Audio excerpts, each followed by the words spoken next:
Hello students, स्वागत है आपका अपने चैनल कॉमर्स गुरुजी पर। और आज की वीडियो में हम लोग करने वाले हैं जर्नल, जो क्लास 11th का आपका चैप्टर है डी के गोयल सॉल्यूशन से। इससे पहले हमने अकाउंटिंग क्वेश्चन चैप्टर फिनिश किया है और आज हम जर्नल स्टार्ट करने वाले हैं। जर्नल को स्टार्ट करने से पहले मैं आपको कुछ जर्नल के बारे में बेसिक बताना चाहूँगा, उसके बाद हम लोग इनके क्वेश्चंस वगैरह स्टार्ट करेंगे। ठीक है, देखो बेटा, सबसे पहली बात, ये जर्नल है क्या। देखिए, ऐसी बुक, ऐसी किताब जहां पर जो हमारे ट्रांजैक्शंस हैं, बिजनेस के फाइनेंशियल ट्रांजैक्शन सबसे पहली बार जहां पर रिकॉर्ड करे जाएंगे, सबूत के साथ सबसे पहली बार हमारे बिजनेस ट्रांजैक्शंस जहां पर रिकॉर्ड करे जाएंगे, उसे हम जर्नल बोलते हैं। यानी कि जर्नल एक हमारी बुक्स ऑफ ओरिजिनल एंट्री होती है, जिसमें हम अपने डेली के ट्रांजैक्शंस रिकॉर्ड करते हैं क्रोनोलॉजिकल ऑर्डर में। क्रोनोलॉजिकल ऑर्डर का मतलब होता है पहले 1 तारीख, फिर 2 तारीख, फिर 3 तारीख एंड सो ऑन। ना कि ऐसे कि पहले 1 तारीख, फिर 5 तारीख, फिर 2 तारीख, ऐसे नहीं। लेकिन अगर आपका जो बिजनेस है वो छोटे लेवल पर चल रहा है, यानी कि आपके डेली के ज़्यादा ट्रांजैक्शंस नहीं है, तब तो आप सारे के सारे ट्रांजैक्शन जर्नल में रिकॉर्ड कर देते हैं। लेकिन जब आपका बिजनेस धीरे धीरे बढ़ना चालू करता है, तो आपके लिए पॉसिबल नहीं है कि हर ट्रांजैक्शन को जर्नल में रिकॉर्ड कर पाना। उस केस में हम इस जर्नल के टुकड़े कर देते हैं, जिसको हम कहते हैं सब जर्नल या सब्सिडरी बुक्स या books of original entry. Subsidiary book कौन कौन सी होती हैं? कैश बुक है, परचेज बुक है, सेल्स बुक है, परचेज रिटर्न बुक है, सेल्स रिटर्न बुक है, बिल्स रिसीवेबल बुक है, बिल्स पेबल बुक है, जर्नल प्रॉपर है, ये सारी चीज़ें आती हैं। तो अभी आपको जर्नल से क्या समझ में आ रहा है? जहाँ पर हमारा जो ट्रांजैक्शन है वो सबसे पहली बार रिकॉर्ड किया जाता है, हम उसको क्या कहते हैं? जर्नल कहते हैं। कुछ इस तरह का फॉर्मेट रहता है।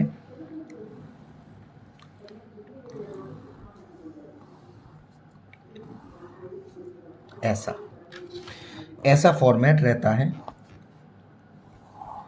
यहां पर date, particulars, LF ledger folio, इसको आप ऐसे इग्नोर कर देना जैसे कि अपने बाबू का मैसेज। अरे सर, कहाँ मैसेज इग्नोर करते हैं?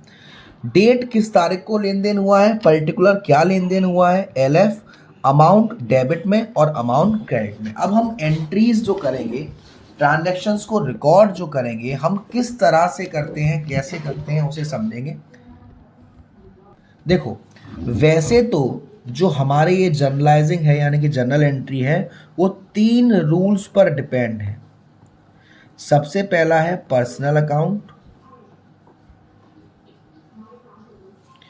पर्सनल अकाउंट हमारा क्या होता है?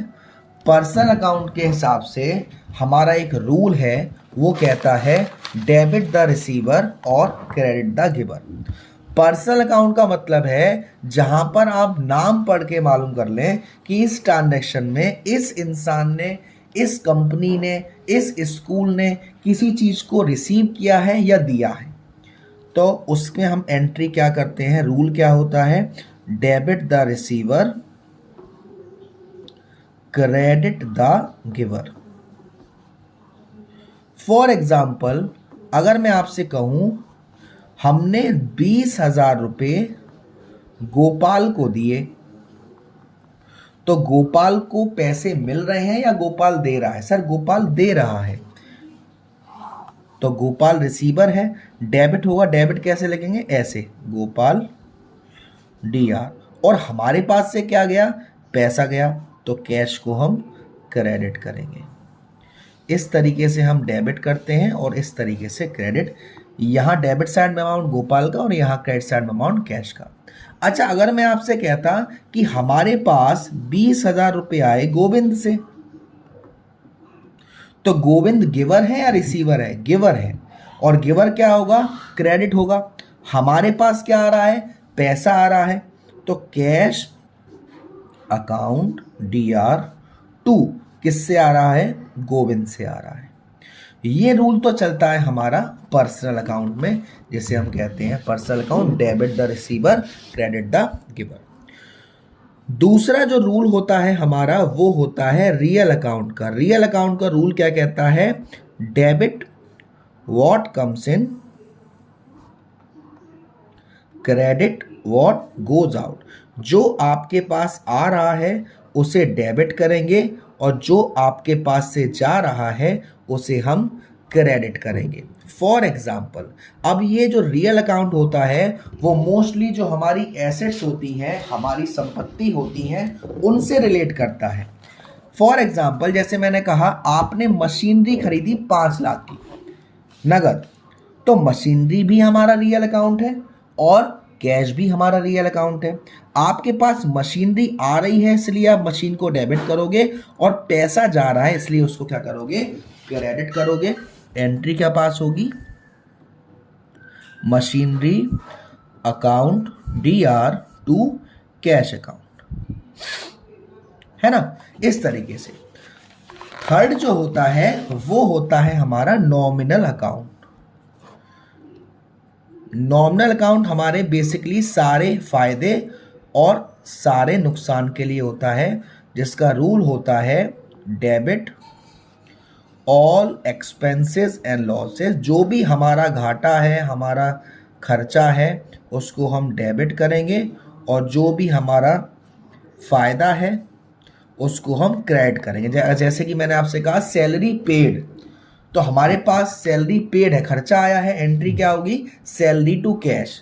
Rent paid, rent account debit to cash account. Commission paid, commission account debit to cash account. लेकिन यही रिसीव हुआ होता, सैलरी रिसीव हुई होती तो पैसा आ रहा है, cash account debit to salary. Rent आ रहा है, कैश अकाउंट दिया टू रेंट। तो ये तो रूल होते हैं। लेकिन आपको मैं बताऊं, आपको जब भी एंट्री पास करेंगे तो बस ये देखना है सर कि क्या आ रहा है और क्या जा रहा है। कुछ आ रहा है तो उसको डेबिट करेंगे, कुछ जा रहा है तो उसको हम क्रेडिट करेंगे। फिर बात आती है गुड्स की। तो अब हम डायरेक्ट आपका क्वेश्चन लेते हैं और क्वेश्चन से समझाते हैं, साथ साथ एंट्रीज भी करते जाते हैं और प्रॉपर फॉर्मेट बना लेते हैं ताकि आपको दिक्कत ना हो। फॉर्मेट यहां बना लेता हूं मैं।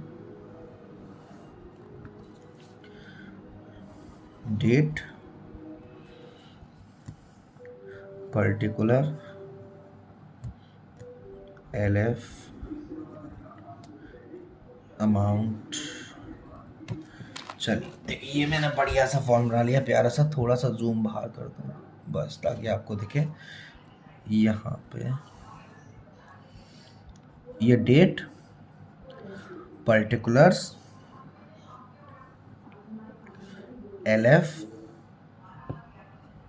अमाउंट DR और अमाउंट CR। चलिए क्वेश्चन देखते हैं। क्वेश्चन है 1 March Manohar Lal and sons started business with cash. इस एंट्री में हमारे बिजनेस में पैसा आ रहा है और किससे आ रहा है? मनोहर लाल से। मनोहर लाल कौन है? मालिक है हमारे बिजनेस का। जब भी मालिक अपने बिजनेस को स्टार्ट करने के लिए बिजनेस में पैसा लगाता है तो हमें उसे किस नाम से जाना था सर? कैपिटल के नाम से। तो बिजनेस में क्या आ रहा है? 1 तारीख को पैसा आ रहा है, 1 मार्च पैसा आ रहा है और किस फॉर्म में? कैपिटल की फॉर्म में। तो एंट्री क्या होगी? Cash account debit to capital account. Amount क्या है? 60,000 रुपये। यहां पर हम नरेशन लिखते हैं कि इस एंट्री में हुआ क्या है, तो यहां पे आप लिख देंगे being business started with cash. Narration लिखना ना भूलना क्योंकि इसका मार्क्स होता है। 2 मार्च को कहा जा रहा है purchase furniture for cash. Purchase furniture for cash. अब परचेज फर्नीचर फॉर कैश, तो यहां पर हमारा क्या होगा? यहां पर हमने जब परचेज किया है फर्नीचर तो हमारे पास क्या आ रहा है सर? फर्नीचर आ रहा है और पैसा जा रहा है। तो एंट्री क्या होगी? दिखा देता हूं मैं। हमारे पास क्या आ रहा है सर? फर्नीचर आ रहा है और पैसा जा रहा है। Furniture account DR to cash account. Narration हम लिख देंगे बीइंग फर्नीचर परचेज 10,000 यहाँ, 10,000 यहाँ। 4 मार्च को कह रहा है परचेज गुड्स फॉर कैश 25,000। जब भी हम गुड्स खरीदेंगे तो हम क्यों खरीदेंगे? रीसेल करने के लिए, बेचने के लिए। जब भी हम किसी चीज़ को बेचने के लिए खरीदेंगे तो हम परचेज से इंडिकेट करेंगे। जैसे कि गुड्स परचेज, तो हमारे पास गुड्स आया लेकिन हम उसके लिए क्या यूज़ करेंगे? परचेज। और गुड्स हमने खरीदा तो नगद खरीदा, हमारे पास से क्या गया? कैश गया। यह हम नरेशन डाल देंगे being goods purchase for cash 25,000। उसके बाद 5 March bought goods from Kamlesh. Kamlesh से गुड्स खरीदा। अब हमने गुड्स तो खरीदा है लेकिन ट्रांजैक्शन नगद नहीं है, उधार है। तो गुड्स तो खरीदा, परचेज अकाउंट DR, लेकिन गुड्स किससे आ रहा है? कमलेश से आ रहा है। कमलेश गिवर है या रिसीवर है? सर वो हमें गुड्स दे रहा है तो वो गिवर है। तो पर्सनल के रूल के हिसाब से क्रेडिट द गिवर। या नरेशन आ जाएगा, अमाउंट आ जाएगा 15,000। नेक्स्ट एंट्री में कह रहा है पेड कैश टू कमलेश 10 मार्च। अब हमने कैश पेड किया है, हमारे पास से पैसा गया है किसके पास? कमलेश के पास। तो Kamlesh DR to cash account. कितना पैसा गया है? 15,000। ठीक है। अब यहां पर आपसे कह रहा है परचेज गुड्स फ्रॉम सोहन। देखो ये परचेज गुड्स फ्रॉम सोहन, यानी कि सोहन से गुड्स परचेज किया है, उधार है। तो एंट्री क्या होगी? Purchase account DR to Sohan 6,000 रुपये। फिर है purchase goods from Sohan for cash. अब सोहन से गुड्स खरीदा है लेकिन नगद खरीदा है, तो purchase account DR to cash account 8,000 रुपये। Paid rent for the office, office का रेंट पेड किया है, rent account DR to cash account. ये तो हमारा पहला क्वेश्चन हुआ है। सेकंड वाले को देखेंगे, देखिए फॉर्मेट बनाएंगे हम आराम से। और 6 जनवरी सोल्ड गुड्स फॉर कैश, हमने नगद सामान बेचा है, क्या आएगा हमारे पास? पैसा। एंट्री क्या होगी? Cash account DR to sales account 36,000। Sold goods to Hari, अब हमने उधार बेचा है, हरी रिसीव कर रहा है, हरी DR टू सेल्स 30,000 रुपये। रिसीव्ड कैश फ्रॉम हरी, अब हरी से पैसा आ रहा है, cash account DR to Hari 18,000 रुपये। कमीशन रिसीव, तो cash account DR to commission 750। Paid salary to Gopal, Gopal को सैलरी पेड करी, salary account DR to cash account. Received cash from Hari, again पैसा आया, cash account DR to Hari. Withdraw cash from office for personal use, जब भी हम अपने business से अपने पर्सनल यूज के लिए किसी चीज़ को निकालते हैं तो उसके लिए हम ड्राइंग्स का इस्तेमाल करते हैं। तो यहाँ पर हम क्या कर रहे हैं? ड्राइंग्स कर रहे हैं और बिजनेस से पैसा जा रहा है, तो drawings account DR to cash account. Wages paid, अब हमने मजदूरी दी है, पैसा गया है हमारे पास से, खर्चा हो रहा है, wages account DR to cash account. Machinery खरीदी नगद, bought machinery for cash, entry क्या होगी बेटा? Machinery account DR to cash account. ठीक है। अब क्वेश्चन नंबर 3 को भी देख लेते हैं ताकि अगली वीडियो में और अच्छे क्वेश्चन करेंगे। 1 अक्टूबर को कह रहा है purchase goods from Anil for cash, Anil से गुड्स खरीदा है नगद, तो purchase account DR to cash 40,000 रुपये।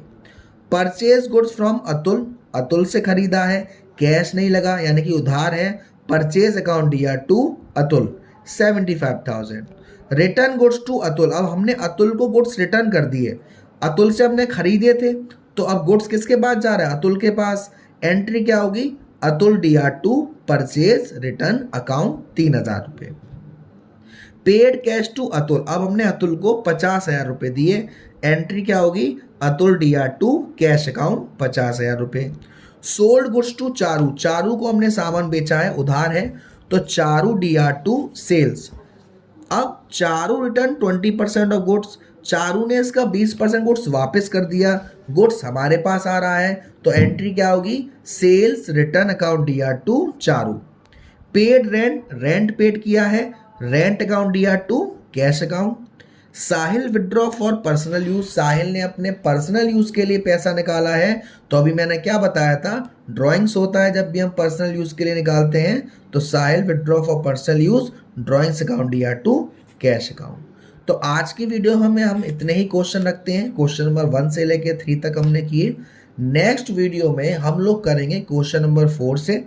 तो वीडियो पसंद आई हो तो वीडियो लाइक जरूर करेगा, शेयर जरूर करेगा, और अब तक चैनल को सब्सक्राइब नहीं किया है तो सब्सक्राइब कर लीजिएगा। Thank you so much, love you all.